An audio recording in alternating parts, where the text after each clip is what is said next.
Përshëndetje të nderuar shikues, ja ku po ritakojmë sërish së bashku në këtë të premte, por jo si gjithmonë, jo nga studioja e emisionit Gjurmët, por kësaj radhe nga një prej vendeve më të bukura të Shkupit, një prej vendeve që karakterizon Shkupin sot, por që në fakt e ka karakterizuar për shumë vite, dekada me radhë. Jemi nga qarqia e vjetër e Shkupit për të bërë këtë emision, le të themi kështu pak më special, për shënuar 28 nëntorin, për shënuar ditën e pavarësisë, 113 vjet të pavarur sovran të Shqipërisë, dhe në fakt, si çdo ditë tjetër, nuk mund të shkon ndryshe, do kemi bisedë këtu, do realizojmë nga ky pozicion. Me mua këtu së bashku është historian, profesor universitar Feari Ramadani, me cilin do flasim për 28 nëntorin. Përshëndetje, mirë se na erdhët. Përshëndetje, mirë se vjen. Jemi në ambient të jashtëm, është pak ftoft, mirë, po do e realizojmë këtë bisedë, do flasim për 28 nëntorin. Thoni pak, çfarë emocione ngjall vit për viti kjo datë tek ju? 28 nëntori është data më e rëndësishme e shqiptarëve, sepse me 28 nëntor është shpallë pavarësia e Shqipërisë, e shqiptarëve, do të shpallë pavarësia për gjitha territoret shqiptare, pavarësisht se pastaj në konferencën e ambasadorëve fuqitë nda morën vendim për ta krijuar një Shqipëri më të vogël. Është një festë që festohet që nga 1913 e këtë, më thënë që nga përvjetori i parë, dhe kështu do të jetë gjithmonë. Është ndryshe kur keni ligjërata me studentët dhe ndoshta rastësisht dita të jetë edhe në ligjërata, bëhet më speciale? Ligjëratat gjithmonë janë speciale, sepse unë ligjëroj historinë e rilinjës, më thënë pikrisht këtë periudhën e përpjekjeve të shqiptarëve për krimin e një shteti kombëtar, më thënë është periudha e ndërgjegjësimit të kombëtar të shqiptarëve. Shekulli 19, më thënë, është karakteristik jo vetëm për shqiptarët, por edhe për popujt tjerë që arritën të ndërgjegjësohen kombëtarisht dhe është lënda më e bukur.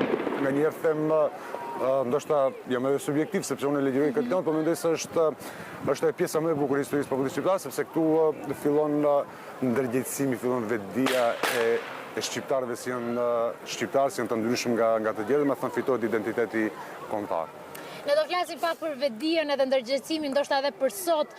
Mirë po, 28 nëntori 1912 është kështu prej datave që ndoshta na zgjosh në 3 të mëngjesit, gjithë e dim përmendesh, edhe peshën e saj. Mirë po, sa e dim realisht historinë e vërtetë, atë që realisht ka ndodhur në 1912 në këtë datë, po edhe pak më herët?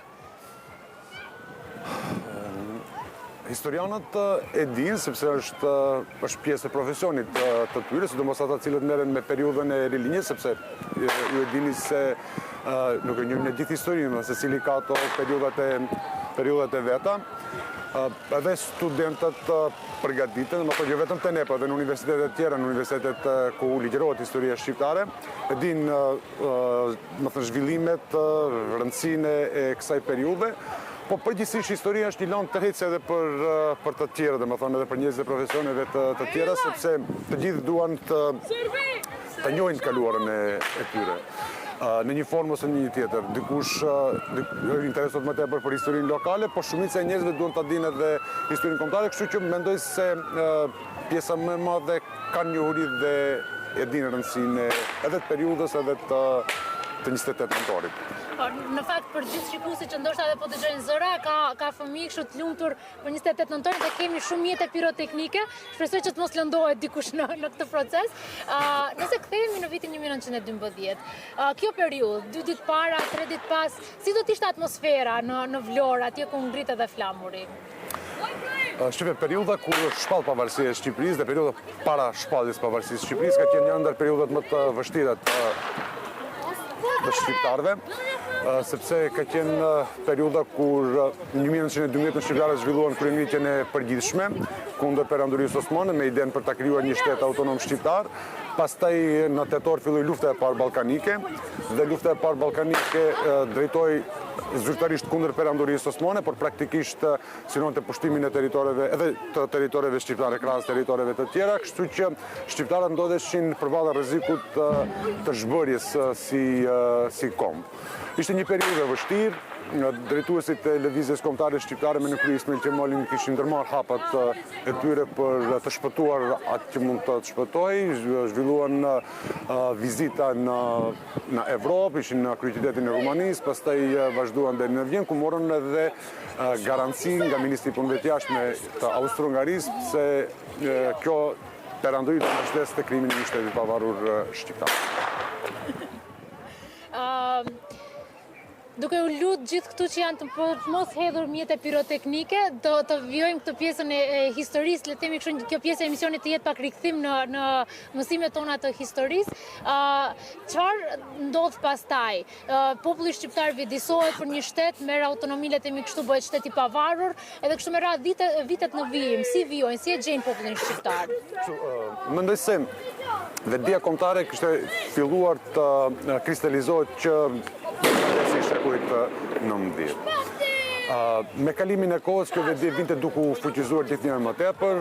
Këtu kontribut kanë pas edhe fuqitë e jashtme, Austro-Hungaria, duhet dalluar në këtë drejtim, sepse ata ishin të interesuar për intereset e vete që të mbështesin edhe lëvizjen kulturore shqiptare, cila ndihmonte pastaj edhe në vetdijen kombëtare të shqiptarëve.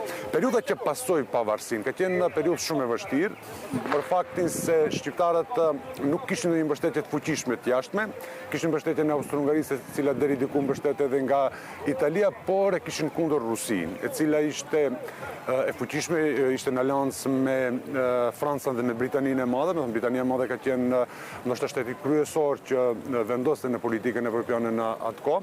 Ata kishin një aleancë të krijuar në vitet 1904-1907 dhe kështu në periudhën që pasoi pavarësinë, kemi konferencën e ambasadorëve në Londër, dhe nga ndryshimet që ishin shkaktuar në Ballkan si pasojë luftës parë ballkanike, dhe këtu kemi qëndrimet të kundërta. Në njërin anë kemi Rusinë me aleatët e saj, dhe anën tjetër Austro-Hungarinë, e cila ishte interesuar që të krijonte një shtet shqiptar. Por problemi ishte këtu se ku do të shtrihen ky shtet shqiptar, sa do të shtrihen. Austro-Hungarisë përgjithsisht i interesonte pjesa bregdetare realisht, do të thënë duke filluar nga Shkodra e poshtë, por nuk është se Austro-Hungaria ishte shumë interesuar ta zënë për Shkupin. Kur Efrem Pevlora, një intelektual i kohës, kishte zhvilluar një takim në Ministrinë e Punëve të Jashtme në Vjenë dhe i kishte pyetur ata se cili do të ishte qëndrimi i Austro-Hungarisë ndaj Shkupit. Dhe ata i thanë se nuk është sfera e interesit tonë, kështu që Shkupin mund ta marrin edhe vendet ballkanike. Pastaj u morën vendimet në vitet 1912-13 për kufijtë e Shqipërisë, gjysmë e territoreve dhe popullsisë shqiptare mbeten jashtë shtetit shqiptar që u krijua në konferencën e Londrës. Pastaj kemi problemet të tjera që i shkaktonin qoftë shtetet fqinje, por qoftë edhe shtetet tjera të jashtme. Kemi lëvizjen Vorjo e Pirote, e cila kërkonte autonomi për Vorjo e Pirin, do thënë për atë pjesën e Shqipërisë sot më jugore. Kemi pastaj kryengjitin e Shqipërisë mesme, kryengjitin muslimane të Shqipërisë mesme, të cilët kur erdhi Princ Vidi në Shqipëri dhe ata kërkonin që të largojë Vidi sepse nuk ishte musliman dhe në krye të shtetit shqiptar të vinte një princ musliman, mundësisht nga ovori i sultanit.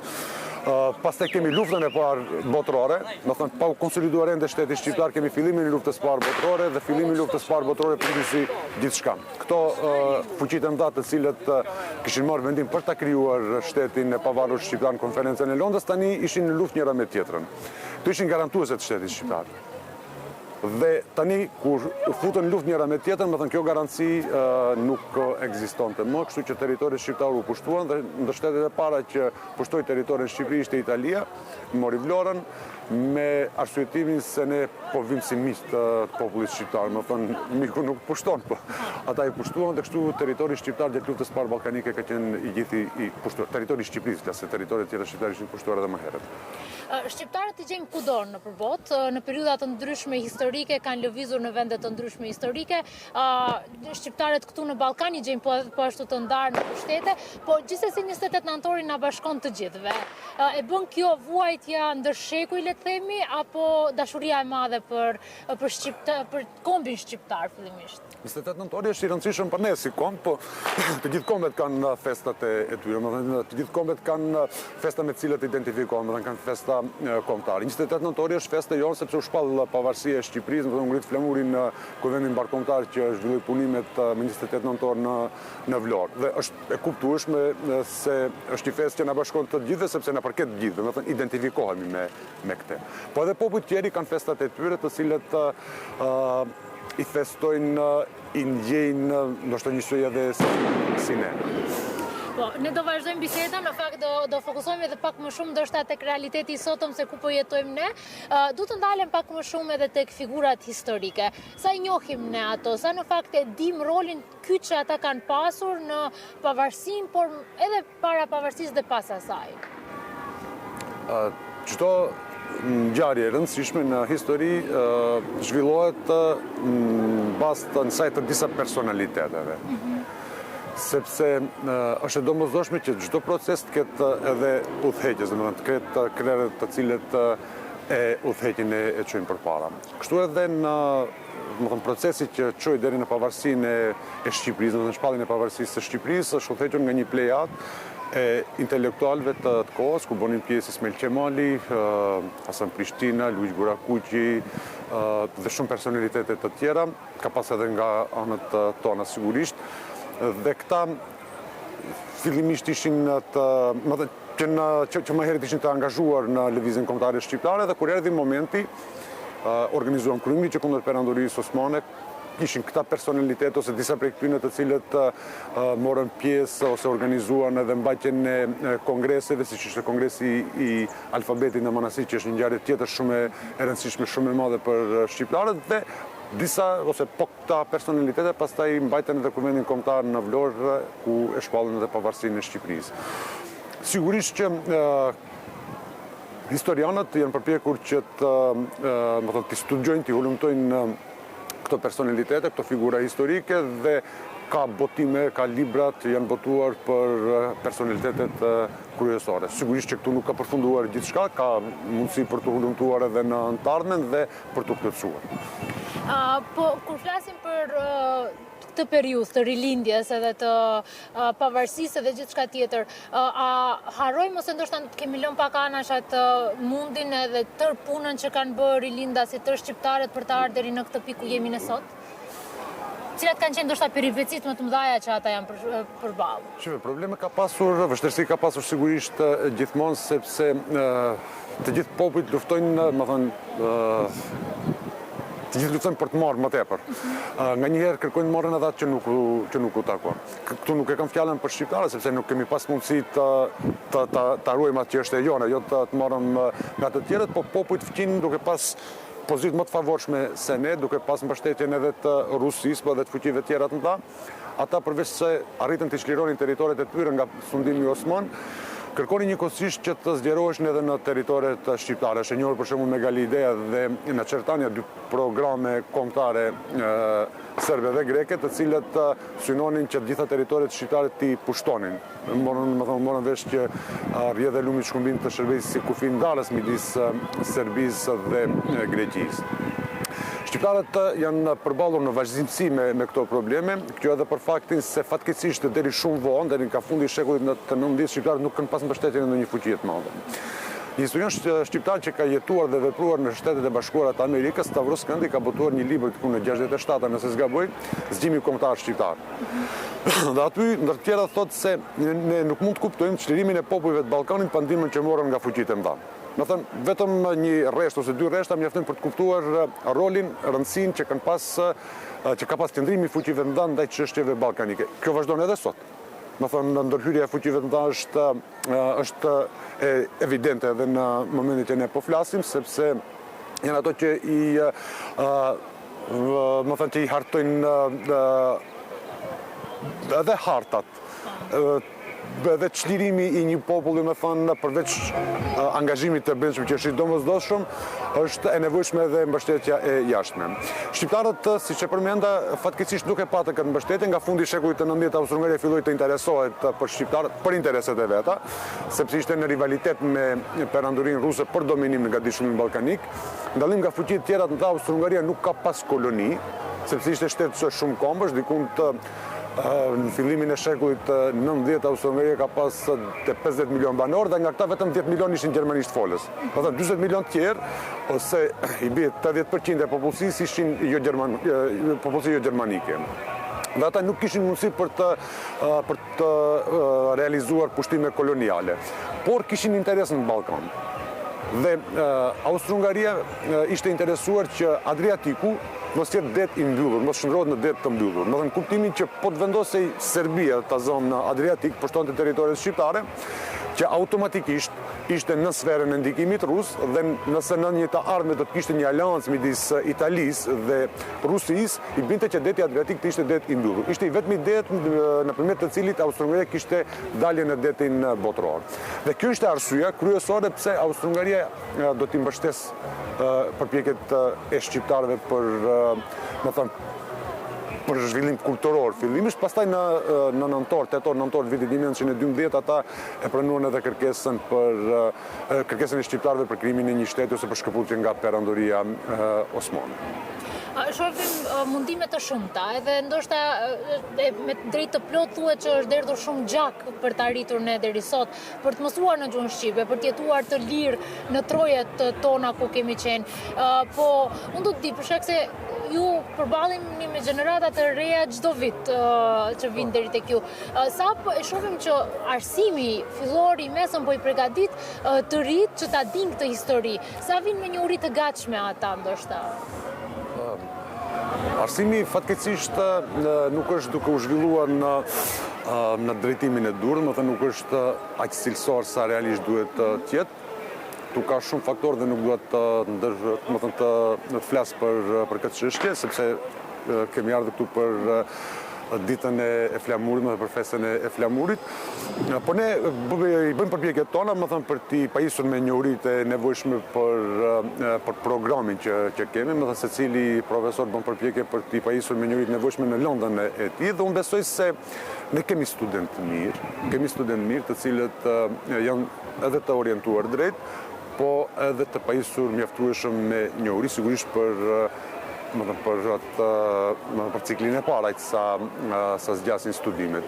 Po kemi ne edhe studimet master dhe aty poshtu vinë student mirë të cilët vinë më të mirët sigurisht dhe ata profilizohen në fushat të caktuara të historisë dhe janë të interesuar, kanë interes, angazhohen, punojnë, besoj se në të ardhmen do të kemi edhe historinë edhe më të mirë se deri tani. Gjeneratat e reja t'i japin fryte të reja edhe më të mira. Si shohim ne sot, sepse patriotizmi edhe ndjenjat kombëtare kanë ndryshuar ndoshta nga viti, nga dekada në dekadë, mënyrën si janë shfaqur. Ne sot shohim flamurin kuqezi që valoset, po si po shprehet patriotizmi? Si e shihni nga këndvështrimi ju i sot? Për mua patriotizmi është që secili të bëjë punën e tij me ndershmëri. Të flasësh për patriotizëm dhe nëse nuk angazhohesh, nëse nuk punon, për mua nuk ka asnjë vlerë. Vlera e patriotizmit është kur unë të bëj punën time si profesor me studentët. Dhe secili në profesionin e tij të japë kontributin e tij pa hile, po të angazhohet të japë maksimumin për të dhënë më të mirën e tij. Çështja e patriotizmit është e lidhur me dashurinë për kombin, me dashurinë për shtetin. Mendoj se ka tre gjëra të cilat njerëzit nuk i zgjedhin, janë të paracaktuara dhe janë shumë të lidhur me ato. Dhe e para është gjuha amtare. Ne nuk e zgjedhim. Do thënë varësisht se ku lindim. Nëse lindim nga prindër shqiptar, më thënë e kemi gjuhë të nënës dhe jemi vazhdimisht të lidhur me këtë. Ne jemi të lidhur me kombin, nuk e zgjedhim, as kombin nuk e zgjedhim, apo? Po jemi të lidhur me kombin sepse që nga lindja ne i përkasim një kombi. Ne mund të lëvizim, mund të ndryshojmë, mund të ecim në gjithë botën, mund të ndryshojmë shtetësinë, ose ndryshojmë kombin. Dhe e treta është prindrit. As prindrit nuk i zgjedhim, por nuk i ndrojmë asnjëherë. Do të thënë tre gjëra të cilat ne kur nuk i zgjedhim, por jemi shumë të lidhur me ato. Dhe u mendoj se patriotizmi është, lidhet me kombin, sepse i përkasim këtij kombi dhe sa herë ka suksese ne gëzohemi. Dhe ne gëzohemi kur ka suksese për shembull Shqipëria në futboll ose edhe në fushat të tjera. Dhe kjo është ajo që të lidhet me ndjenjat tona, me thënë atë që ne kemi që ruajmë për brenda. Dhe lidhet me identitetin tonë. Identitetet janë përcaktuar, ne kemi pas identitet edhe përpara, po identitetin kombëtar është theksuar më shumë në shekullin XIX, pas revolucionit francez, kur ato ideet për se sovraniteti nuk i takon mbretit, po i takon kombit, po para dal ngadalë edhe në pjesën e Evropës lindore, sigurisht e erdhi pak më vonë për shkak të shumë faktorëve që të shkaktuar negativisht. Dhe kjo erdhi duke u zhvilluar pastaj. Sa më shumë kalon te koha, më shumë shqiptarët vetëdijsoheshin. Kjo kishte ndodhur edhe te popujt të tjerë. Po kjo është e lidhur edhe me shkollën, është e lidhur edhe me arsimin. Se nëse kemi arsim cilësor, nëse kemi arsim të mirë, atëherë dhe çështja e patriotizmit është më e theksuar. Më thënë, patriotizmi nuk kupton që ne duhet ta urrejmë atë të huajën, ne duhet ta respektojmë atë, por ta ruajmë dhe ta mbrojmë atë që është e jona. Sa shumë bukur nuk urrejmë tjetrin, por duam ta ruajmë dhe ta kultivojmë atë që është e jona. Apo i kultivojmë vlerat, ato virtytet më të mira që ndoshta të parët tanë kanë lënë, që këto figurat historike që ju i përmendat i kanë lënë, që ndoshta mund të jetë arsimi, edukimi dhe kështu me radhë, apo vazhdojmë të kultivojmë të njëjtat? Shife, gjithmonë ka nevojë për përmirësim, gjithmonë ka nevojë për më mirë. Po, nëse ne krahasojmë gjendjen e shqiptarëve më herët dhe tani sigurisht jemi më mirë. Më thonë në shumë aspekte jemi më mirë. A kemi pak kënaqësi? Sigurisht që kemi pak kënaqësi, sepse është në natyrën njerëzore që njerëzit gjithmonë duan më shumë. Do të thonë nuk janë të kënaqur me atë që e kanë dhe është mirë që nuk janë të kënaqur me atë që e kanë, sepse nëse do kënaqeshin me atë që e kanë, nuk do angazhoheshin për ta përmirësuar, për ta çuar një havë më përpara. Po ka gjithmonë dëshirë për t'i bë më mirë gjërat, për t'i bë punët më mirë, dhe kjo është pozitive sepse kjo i nxit njerëzit, më thënë është një nxitje për njerëzit që të punojnë më shumë, të angazhohen më shumë dhe të arrijnë më shumë. Mendoj se duhet punojmë edhe më tepër për të qenë më mirë si kombë. Gjithmonë ka vend për të përmirësuar, le të themi kështu. Ju tha që jemi më mirë. Në çfarë, nëse bëjmë një krahasim ndoshta nga shekulli 19 deri sot, ku i shohim ato përmirësimet më radikale të popullit shqiptar? Në fillim të shekullit 20. Jo në shekullin e 19, por në fillim të shekullit 20. Ne s'kishim as shtet. Ishim të ndarë, territoriet shqiptare ishin të ndara në 4 vilete. Kishim pak shkolla. Një shkollë normale u hap në vitin 1909 në Elbasan. S'kishim as shkolla. Do thënë kemi qenë populli me më pak shkolla në Evropë. Për shumë arsye. Sot dhe shtet nuk kishim, pra ishim të ndarë në 4 vilete, ku ishin përfshirë edhe territoret banuara nga popullsi jo shqiptare. Se ishte interesi perandorisë osmane për të krijuar vilete heterogjene, për jashtë viletin e Shkodrës. Sot kemi 2 shtete shqiptare, dhe sigurisht që jemi më mirë. Sot kemi universitete, kemi shkolla, dhe kjo është më mirë, kemi përfaqësim për institucionet të ndryshme dhe është më mirë. Po, a është e mjaftueshme? Sigurisht që nuk është e mjaftueshme dhe ne duhet të angazhohemi për t'i bërë gjërat më mirë, më thëmë për të avansuar më shumë. Por, kur të bëjmë krahasime, jemi shumë më mirë se sa kemi qenë në fillim të shekullit, para 100 vjetëve.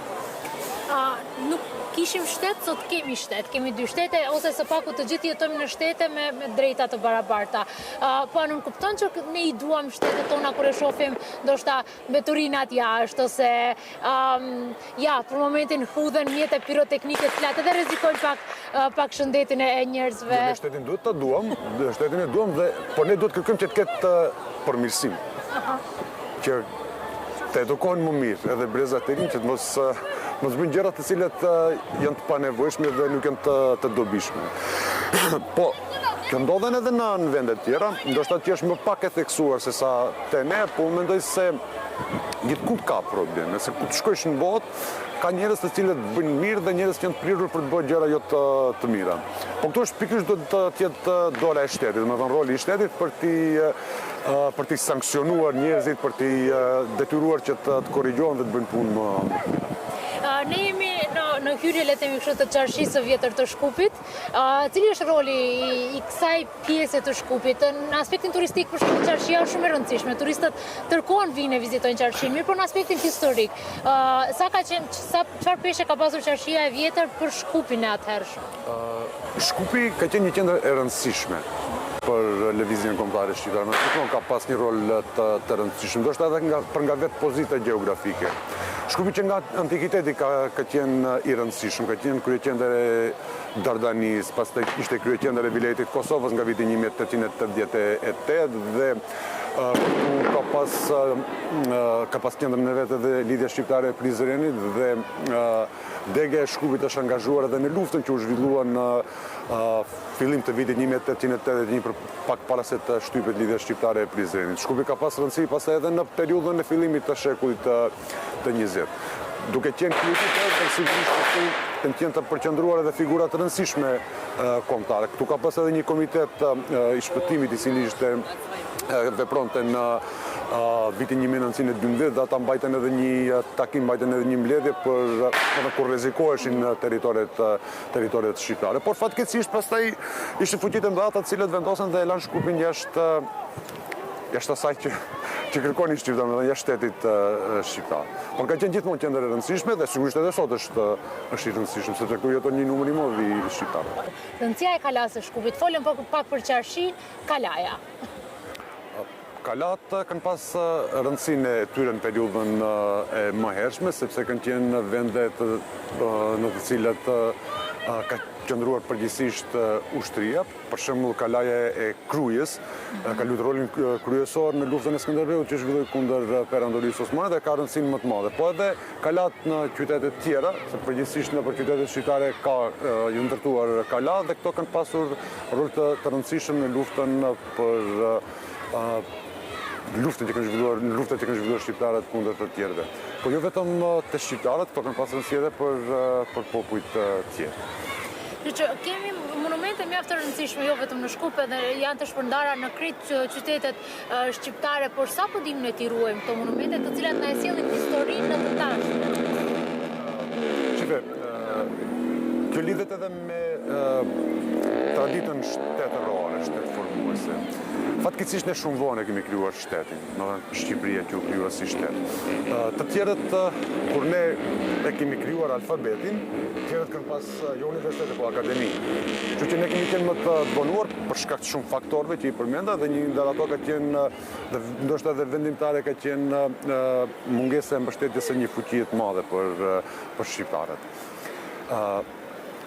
Për të rujt vlerat e të kaluarës, do të kesh vedi institucionale. Që fatkeqësisht e ne kjo ka munguar, po besoj se tani më jemi duke ecur në drejtimin e dur dhe besoj se në të ardhmen do kemë më shumë kujdes edhe për të ruajtjen e monumenteve të ndryshme, të personaliteteve, të kujtimit të ngjarjeve të ndryshme. Shumë optimiste kretë këto të cilat po i thonin në një dozë optimizmi për popullin shqiptar dhe me patjetër gjithë duam të jemi më mirë. Jetojmë në një botë globalizimi. Shpesh themi pa gjuhë nuk ka kombi shqiptar, dashuria, mirë po apo shohim ti humbim ndoshta këto vlera, këto elemente. Gjuha ka qenë elementi themelor, kryesor, më thani pakontestueshëm në ruajtjen e identitetit kombëtar të shqiptarëve. Gjuha ka qenë elementi që na ka dalluar nga të tjerët, sepse identiteti nuk kupton që të kesh disa vlera të cilat ti posedon dhe nuk i kanë tjerë, më që të identifikojnë si të tillë. Më thënë jemi shqiptarë sepse flasim shqip. Kemi një të kaluar historike, kemi pas një territor përbashkët, doke zakoni kështu me radhë, por gjuha ka qenë kryesor janë. Dhe nëse lexon veprat e rilindësve, ata theksin kryesore kanë vendosur te gjuha. Do thënë është gjuha ajo që na bashkon. Sepse ne nuk kemi pas fenë e përbashkët. Nuk kemi takuar disa besimeve fetare dhe kjo ka qenë, më thënë, ishte një element dallues te ne. shtetet tjera, fuqit tjera janë përpjekur që pikrisht të këto dallime fetare ti shfrytëzojnë për të futur përçarjet e shqiptarë. Por ka qenë gjuha jo e cila na ka bashkuar dhe ka qenë elementi kryesor në identifikimin e shqiptarëve si shqiptarë. Dhe pikrisht për këtë arsye, rilindasit u fokusuan te gjuha, më dhe njepin rëndësi gjuhës dhe gjithmonë gjuha ishte elementi i parë të cilën ata e nxirrnin përpara të tjerëve për të vëdësuar shqiptarët se ishin të ndryshëm nga të tjerët dhe se duhet të luftonin për ta ruajtur gjuhën. Gjatë gjithë shekullit të 19 janë bërë përpjekje të vazhdueshme për hapjen e shkollave, zhvillimin e gjuhës, gjurmimin e kështu me radhë. Dhe këtu një rol të rëndësishëm kanë dhënë edhe albanologët e huaj, sepse ata ishin para të cilët filluan merren me studimin e Shqipës dhe më vonë edhe vetë rilindësit shqiptar, Sami Frashëri, Neim Frashëri, Pashko Vasa dhe shumë të tjerë. Pra, gjithë lufta bëj për ruajtjen e gjuhës, për kultivimin e gjuhës, se një popull, thoshte Sami, një popull që humb gjuhën, humb edhe vetveten. Se shduket, është gjuha ajo e cila të identifikon nga të tjerët. Shimi, gjithë ata cilët e kanë humbur gjuhën edhe janë asimiluar. Apo ka plot shqiptarë të cilët janë asimiluar për shkak të faktorëve të ndryshëm, ndoshta në radh parë ka qenë edhe feja, duke u takuar feve të ndryshme. Ka plot shqiptarë ortodoks të cilët u greqizuan ose u slavizuan, pastaj ka dhe shumë shqiptarë muslimanë që u turqizuan, sepse kjo duhet të thuhet se asimilimi është i dëmshëm njësoj pavarësisht se nga vjen. Ata të cilët arritën ta ruajnë gjuhën, ruajtën edhe identitetin kombëtar. Pra për mua gjuha është elementi bazë kryesor i më i rëndësishëm për ruajtjen e identitetit kombëtar shqiptar. Duke u ndërlidh me atë që thatë, kemi shumë familje që unë njoh ndoshta edhe personalisht që i dim që janë shqiptar, po vazhdojnë flasin turqisht, në shtëpi kultivojnë turqishten ose fëmijët shkollohen në shkolla turke, duke jetuar në një vend ku shqipja kultivohet, duke pas shkolla shqipe. Kjo ka ndodhur edhe prej më herët, se ndikimet e jashtme kanë pas efektin e tyre, më thënë edhe në rastin e turqizimit shqiptarëve, po edhe në rastin e greqizimit ose slavizimit. Në rastin e dytë një rol shumë të rëndësishëm kanë luajtur kishat, se kisha ortodokse është kishë kombëtare, nuk është si kisha katolike që është ndërkombëtare. Dhe secili popull që kishte kishën e tij bënte përpjekje për t'i përvetësuar shqiptarët ortodoks. Kjo politike asimilimit shqiptarëve është favorizuar edhe nga qëndrimi që mbante perandoria osmane, se deri në fund të saj, deri në vitin 1923, kur u zhvua si perandori, nuk e njihte konceptin e kombit. Në perandorinë osmane, popujt kanë qenë të ndarë në bazë të përkatësisë fetare, më thënë në milete. Shqiptarët ndaheshin për shembull në 3 milete, u takonin 3 mileteve, muslim mileti ose mileti osmanli, ku bënin pjesë edhe shqiptarët musliman, pastaj kemi rum miletin, ku përfshihen shqiptarët katolik dhe shqiptarët ortodoks dhe katolik milet, ku bënin pjesë shqiptarët katolik. Në kuadër të kësaj hapeshin edhe shkollat. Dhe Greqia, për shembull, në fillim të shekullit 20 ka pasur mbi 1000 shkolla, 1200 shkolla në territoret shqiptare. Ose Serbia dhe Greqia kanë pasur gjithashtu mbi 300 shkolla në territoret veriore dhe verilindore shqiptare. Këto shkolla nuk kishin vetëm rolin, nuk kishin të përqendruar vetëm në arsimimin e fëmijëve, po njëkohësisht luanin edhe zhvillonin edhe propagandë. Për shembull, mësuesit dhe priftin grek u thoshin shqiptarëve se ti lutesh Krishtit në shqip është e kot, sepse i ka qenë grek dhe duke qenë grek nuk e kuptonte shqipen, nuk e kuptonte lutjen. Imagjinoni një kohë kur 97% e popullsisë ishin analfabet. Ata nuk e kuptonin, ata nuk e dinin se Krishti nuk ishte qenë grek, dhe ata i besonin priftit dhe mësuesit dhe kështu një pjesë e zëvendësuan Shqipen me greqishten.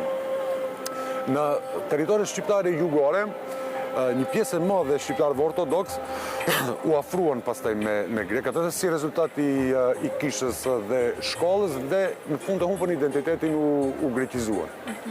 Kështu ka ndodhur edhe me shqiptarët musliman, më thonë një pjesë e mirë e tyre e humbën, një pjesë e madhe e humbën identitetin pikërisht për shkak të ndikimit që kishte shkolla dhe propaganda që zhvillonte edhe vetë perandoria. Ne jemi drejt fundit të bisedës sonë. Unë do di nëse ne biseduam për shumë gjëra, por mos kemi haruar diçka shumë të rëndësishme pa thonë. Rastësisht. historia shumë e gjerë dhe ka periudha për të pasur mos periudha e rilindjes. Mendoj se këtu mund ta potencojmë, mund ta theksojmë prapë këtë mungesën e shkollave në gjuhën shqipe dhe mungesën e mbështetjes së fuqive të mëdha. Do të thonë, mendoj se ka qenë faktori kryesor që i ka vonuar shqiptarët. Për mua dy janë faktorët kryesor që e vonuan rilinjen të shqiptarët. Në raport me disa popull tjerë në Ballkanit. E para ishte masakra e manastirit e gushtit vitit 1830, kur u masakruar diku te 500 krejt shqiptarë. Në atë periudhë numri i elita ishte kufizuar dhe vrasja e këtyre i la shqiptarët në një farë mënyrë edhe pa elitë. S'kishin elitë drejtuese u thejtëse. Dhe për krijuar një elitë tjetër duhet të kalonte një periudhë e gjatë. Dhe gjithashtu ishte mungesa e shkollave. Shkollën e parë laike ne kemi shumë vonë, vitin 1887. Ka pas disa shkolla austro-hungareze që ishin shkolla fetare. Para ishte vitin 1861, shkolla franceskane e Shkodrës, por këto ishin shkolla fetare dhe ishin të përqendruara në zonën katolike. Faleminderit shumë për sot. Ne kemi kështu përfunduam këtë intervistë që e bëm jashtë në temperatura mjaft ulta, kështu që ju falenderoj fillimisht për këtë edhe që ndat kohë për sot. Dhe urime 28 nëntor juve. Faleminderit, urime juve dhe gjithë shqiptarëve. Ne mbyllim emisionin për ditën e sotme këtu duke u uruar 28 nëntorin dhe shumë vite të bukura, të begata dhe me shumë sukses për Shqipërinë dhe shqiptarët kudo anë mbar botës. Në fakt janë mbledhur shumë qytetarë këtu afër sheshit të Skënderbeut. Nuk e di nëse operatori do të mundet të kthen kamerën ngadalë atje për treguar ose jo, por gjithsesi nga unë një ditë sa më të mbar dhe ne do rishihemi javën e ardhshme nga e hëna nga ora 15 deri në ora 16 së bashku. Mirupafshim.